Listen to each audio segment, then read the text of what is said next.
The original text of this story contains links back to all referenced prior stories for context. A link to the text post can be found in the video's description. For reasons all at the same time weird, ironic, and obvious to anyone paying even a small amount of attention to recent goings-on around these parts, I've spent the last few weeks rehashing the minute details of everything I have done and chronicled around these parts. Somewhere in the midst of the work of it, reading and listening back, I began to feel something like contrition over the shit I've done. I knew that contrition is one thing, but to seek absolution is a whole other thing. To seek absolution, one must redress the thing they seek absolution from. That means that declaring myself done with the supervillainy is only the first step. The next, and more important one, is to do the work of making it right. One might think that a step in that direction might include seeking to be held legally responsible for the things one has done, but that is one hell of a rap sheet, and I'm too beautiful for prison, so that is all the way off the table. As there is no community service program for reforming assholes, I'm gonna have to come up with something on my own and do it outside of the purview of the actual law. Can't shake the fact that they just might be mildly interested in what is shaken with what they don't know I've been up to. After much contemplation and prayer, I decided that I would open a reform school. No, not an actual school, but a program for reforming supervillains, a place for me and those like me to live on a straighter path. Of course, I cannot present this on any normal avenues of advertisement because I've learned through the years that supervillains don't normally operate out in the open like that, unless they're of the politician type. I set to the task of writing out the plans and how we would do things when we met and how specifically we could all work together to put our past behind us. I tucked to the dark web, in the same avenues I have been existing for the past 8-ish years, to recruit for people who might be looking to break free of it all, but had no means or support in doing so. Kind of like alcoholics might find their eventual salvation at one of their favorite watering holes. Armed now with an idea of how to carry this and some people who are interested in what I have to offer, I leaned into what I learned about renting public housing at fair market price back in old Obamacare and secured a quick place for us to have our meetings and sessions. I secured, funnily enough, the same place I had for my clinic. Apparently the cards aligned perfectly with when I'd left it and when the next people had. This time I didn't even bother with furnishing it beyond some office things, a large table for refreshments, and several folding chairs, all items I have in my storage building at home. In the background while securing all of this, I had selected, mostly at random because I was busy with logistics and I'm too cheap for an assistant, 4 students for my trial run. Once I had the minimal furniture in the house, plus 4 televisions and a serviceable security system in place, I planned our meetings to start at 6 p.m. on Monday so as to allow people time to earn their livings. To say I was anxious headed into the first meeting would be an understatement. To think that it would be allayed by just getting into the weeds and doing it would have been foolhardy. Put a pin in that. It will matter very soon. Everyone arrived with some semblance of punctuality. The first at 10 till 6, 2 at 6 on the head, and the last straggler, apologetically, at 6:04. Everyone took a snack and a beverage from the kitchen and had a seat in the living room, where we arranged ourselves into a circle, with me at the front of the room nearest the big TV. Me. Since we're all new to one another here, how about we introduce ourselves? Given what we're doing here, please include your villain origin stories. It turns out I was inadvertently lying like shit for at least part of that statement. Turns out I knew everyone in this room, though they had never seen my face. Villain number 1. Well, I guess I'll go first. As a kid, my dad was my world. He was always a firm and guiding hand, always had my best interests at heart. He worked a lot, but was always there when we needed him most. One time when I was in middle school, he went away for a weekend business conference for work. I've since learned that his business was supervillainy, and the conference was a supervillain, a Super Bowl, if you will. Well, that year's winner convinced my dad as a part of his presentation to rob a bank with him, but instead backdoored my dad and had him hauled away for a sex change operation nobody asked for. When my dad woke up in a woman's body with no context or knowledge of what had happened, he immediately went insane. When he came home from that convention, he was ruined. He couldn't leave the house and subsisted on a diet of Jell-O pudding and Enfamil. Despite his best efforts to keep me out, I swore I'd find the motherfucker who did this to my family, so I dropped out of 8th grade to become a supervillain myself. I have let revenge consume my life and be me. and it has cost me a chance at any normal social existence. I just want better for any kid I make comes out like me or worse. With a small tear running down his cheek, he sat back down in his chair and wouldn't make eye contact with anyone.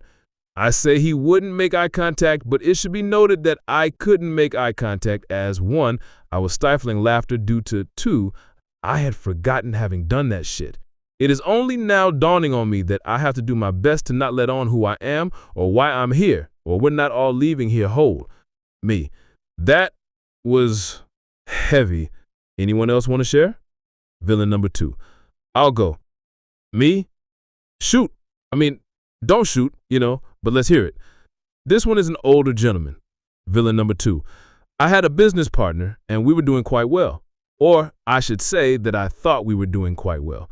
He was cooking the books and made us look quite profitable on paper in an ongoing scheme to clean ill-gotten funds behind my back.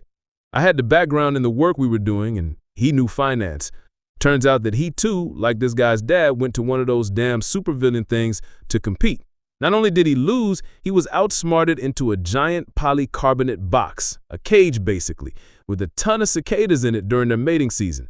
The sound of their clattering left him deaf and had warped him so badly that he couldn't even remember his own name when his disheveled body was dumped on the front steps of our offices. Power of attorney for me was written into our business contract, and he was bought out for the estimated cost of ongoing care for him in his new state. What I found when it was said and done was a financially ruinous mess. I was left holding the bag for his misdeeds, had to do 3 years behind the tax crimes, and had to pay restitution when I came home. I swore I would take every penny of that restitution out of the cicada man's ass whenever I found him, and it consumed my life. My wife is stuck out of prison with me, but couldn't handle my obsession with revenge and left me. That was when I realized that supervillainy had cost me everything, and here I am. What are the fucking odds? I blindly select 4 people who, like me, want to better themselves, but I'm the catalyst for why they need betterment. It's some old bullshit. Poker face back on, Phlip. Me. Wow. Anyone trying to follow that? Villain number 3. I think I'll try. Me. Well, let's hear it. Villain number 3. My now ex-lady was playing games on Facebook like 9 years ago and said I was cheating. The trick was to make people respond and inbox her, and then they would have to post something provocative to keep the whole thing going. Well, a gathering of dumbasses will do gathering of dumbass shit. And 3 of these bum ditches in her circle let the air out of my tires, then beat me unconscious when I knelt down to fix it. And I ain't even cheat. Matter of fact, I didn't know what had happened until I came home from the hospital 2 days later. When I found out, I kicked her out my house for causing it and keeping bum ditches in her circle.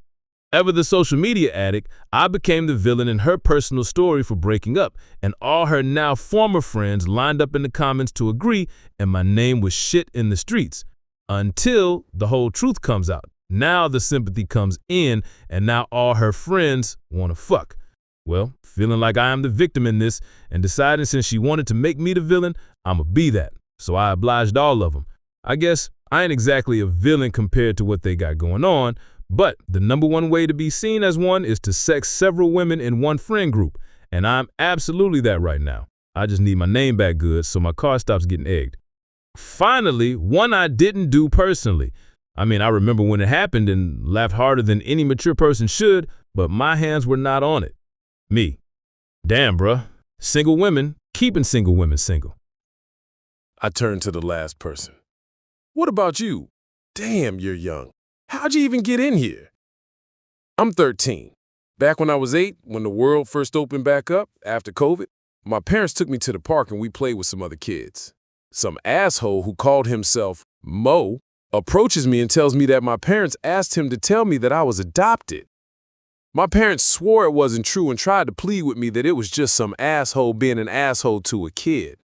I refused to believe them and started acting out and thought it'd be funny to put a pinhole in my dad's brake line, give him a little scare on the way to work. Well, that caused a major accident and left him in a wheelchair and on the hook for all the damages when the insurance company realized what I had done. I was punished to the point where I ran away at 10 and have been getting by on the grace of squatting and crimes. My whole focus has been on finding this Mo guy and killing him so I can finally go back home. I really think I should just get a DNA test with at least one of my parents and put this all behind me, though. It stands to reason that this kid should be able to recognize me from that playground. but 5 years is an eternity to an 8-year-old mind, and I have literally lost 30% of what I weighed in 2020. So there are people who have known me for years that might not recognize me now. Thank goodness. Wow. Whew. Look, we probably should have left the origin stories for later in the week. This was rough. I'm gonna cut short for today. Y'all feel free to have a snack on the way, and see y'all tomorrow evening. Everyone agreed and filed out of the house without any drama. I went home and had to figure my way out of this shit, and fast. I need to make sure to not have to mention any little piece of my origin story to this group. I can't imagine it would play well with the populace to learn that I had personally ruined 3 of their lives and laughed like a psychopath at the 4th. My mom always says my life has been an unending series of shit that could only happen to Phlip. And here we are again. Think, Phlip. Think. You're in a position of your own doing. These people think they need you, but to get below the surface will make things very, very bad. What do? On Tuesday, I feigned some little emergency and went by the house early to set up before anyone had a chance to enter early. I assigned everyone their own code to open the lock on the front door and texted them their codes individually. I left refreshments on the table and texted everyone as a group at 5:59 that I was running late to help themselves to the already set out refreshments, and I'd be in a short while. 6:05, I checked the cameras and made sure everyone was in the building. 6:07, I activated the external auxiliary locks I had installed to secure the building from the outside. 6:11, I got just close enough to the building to connect to the Wi-Fi and turned on all the televisions. 6:17, the first texts come in. Where are you? And what is in this punch?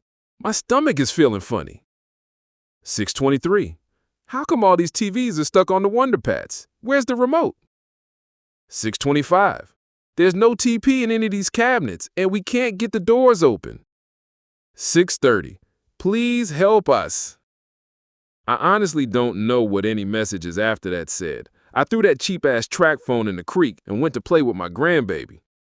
I had spiked the punch with horse laxative because I couldn't get colonoscopy prep for 4 people on such short notice, then removed all but 1 roll of TP from the single bathroom in the house they were locked inside of. As we all recall, I was using a fake name and stolen identity to secure the house to begin, so I'll deal with Detective Ramsbottom whenever he tries to investigate this shit. Flip note, investigate shit. See what I did there? After listening to the origin stories of 3 people I had personally fucked up, and 1 I was thoroughly entertained by, I made a few decisions. 1. Facing these people would have visited a less than enjoyable outcome eventually, except on me. 2. I'm far too deep in this supervillainy shit to ever quit it. 2A. Ain't it fun? I hope they get out of that house before the food runs out.